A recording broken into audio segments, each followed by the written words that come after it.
2 ವರ್ಷಗಳಿಂದ ಆಸ್ತಮಾ ವ್ಯಾಧಿಯಿಂದ ಬಳಲುತ್ತಿದ್ದವರು 2 ತಿಂಗಳ ಚಿಕಿತ್ಸೆಯ ನಂತರ. ನನ್ನ ಹೆಸರು ಕಾಂತರಾಜ್ ಅಂತ, ರಾಜಾಜಿನಗರದಿಂದ ಬರ್ತಾ ಇದ್ದೀನಿ. 2 ಇಯರ್ಸ್ ಇಂದ ಅದು ಪ್ರಾಬ್ಲಮ್ ಇತ್ತು, ಬ್ರೀತಿಂಗ್ ಪ್ರಾಬ್ಲಮ್.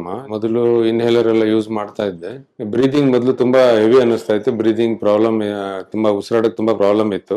ನಾನು ಹಾಸ್ಪಿಟಲ್ ಬರುವಾಗ ನಾನು ಟಿವಿ ಅಡ್ವರ್ಟೈಸ್ಮೆಂಟ್ ನೋಡ್ಕೊಂಡು ನಾನು ರೆಫರ್ ಆಗಿ ಇಲ್ಲಿಗೆ ಬಂದೆ, ಇಲ್ಲಿ ತೋರ್ಸೋಣ ಅಂತ. ಮತ್ತೆ ಮೊದಲು ಬ್ರೀತಿಂಗ್ ಪ್ರಾಬ್ಲಮ್ ಆಗುವಾಗ ಕಾಫ್ ತುಂಬಾ ಜಾಸ್ತಿ ಇತ್ತು, ಮಾರ್ನಿಂಗ್ ಟೈಮ್, ಮತ್ತೆ ಕಫ ಜಾಸ್ತಿ ಇತ್ತು.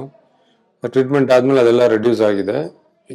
ಇವಾಗ ಮೊದಲಿಗಿಂತ ಬೆಟರ್ ಅನ್ನಿಸ್ತಾ ಇದೆ. ಈಗ ಮುಂಚೆ ನಾನು ದಿನಕ್ಕೆ 2 ಸಲ ಇನ್ಹೇಲರ್ ಯೂಸ್ ಮಾಡ್ತಾ ಇದ್ದೆ. ಇನ್ಹೇಲರ್ ಬಂದ್ ಮಾಡಿದ್ದೀನಿ. ಆಫ್ಟರ್ ಟ್ರೀಟ್ಮೆಂಟ್ ಆದ್ಮೇಲೆ ಕಡಿಮೆ ಆಗಿದೆ. RJR ಹಾಸ್ಪಿಟಲ್ ಇಂದ ಡಾಕ್ಟರ್ ಗೀತು ಅವರು ನನಗೆ ಟ್ರೀಟ್ ಮಾಡ್ತಾ ಇದ್ರು. Thanks to RJR hospital. RJR herbal hospitals 9962280003